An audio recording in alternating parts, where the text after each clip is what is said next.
हिज़्ब उल्लाह और इसराइल की बाकायदा जंग छिड़ गई। इसराइली हमले के बाद लेबनान की मज़ाहमती तंजीम हिज़्ब उल्लाह के सरबराह हसन नसरुल्लाह ने इसराइल से हमास के रहनुमा सालेह अल आरवरी की शहादत का बदला लेने का ऐलान कर दिया। लेबनानी मज़ाहमती तंजीम हिज़्ब उल्लाह के सरबराह हसन नसरुल्लाह ने हमास रहनुमा के कत्ल का बदला लेने का ऐलान करते हुए कहा है कि इसराइल को सालेह अल आरवरी की कत्ल की सजा जरूर दी जाएगी।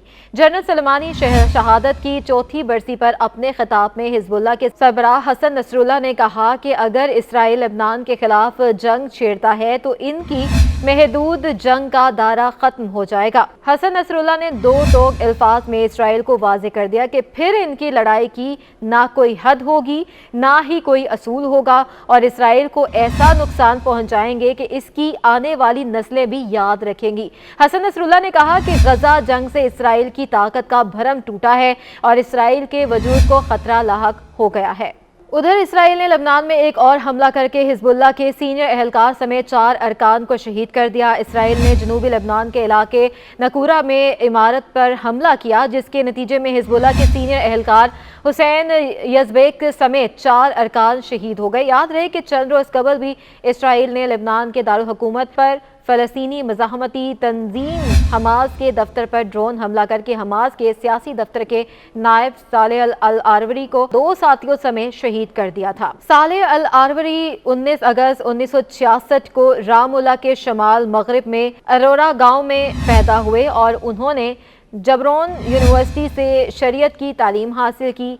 सालेह अल आरवरी ने कम उम्री में अख्वान अल मुस्लिमून और शमूलियत इख्तियार की और फिर 1987 में हमास के कारकुनों में शमूलियत इख्तियार की और 1991 से 1992 के दरमियान मगरबी किनारे में अल-कसाम ब्रिगेड के क़याम में हिस्सा लिया। इसराइल की जेलों में 20 साल गुजारने वाले असमत मंसूर के मुताबिक वो 1994 से लेकर अब तक कई साल तक सालेह अल आरवरी के साथ रहे हैं। अल आरवरी ने तवील अरसा इसराइल की हिरासत में गुजारा, ताहम किसी मुकदमे में उनके खिलाफ इल्ज़ामात साबित नहीं हुए थे। इत्तलात के मुताबिक 2007 में गिरफ्तारी की एक दहाई बाद सालेह अल आरवरी को रिहा कर दिया गया था, लेकिन इसराइल ने इन्हें 2010 में दोबारा गिरफ्तार कर लिया था। फिर अपने इंतखाब के चंद दिन बाद सालेह अल आरवरी ने तेहरान का दौरा किया और हिज़्बुल्लाह के रहनुमा हसन नसरुल्लाह से अवामी तौर पर मुलाकात की। सालेह अल आरवरी को 2021 में मगरबी किनारे में हमास का सरबराह भी मुंतखब किया गया था।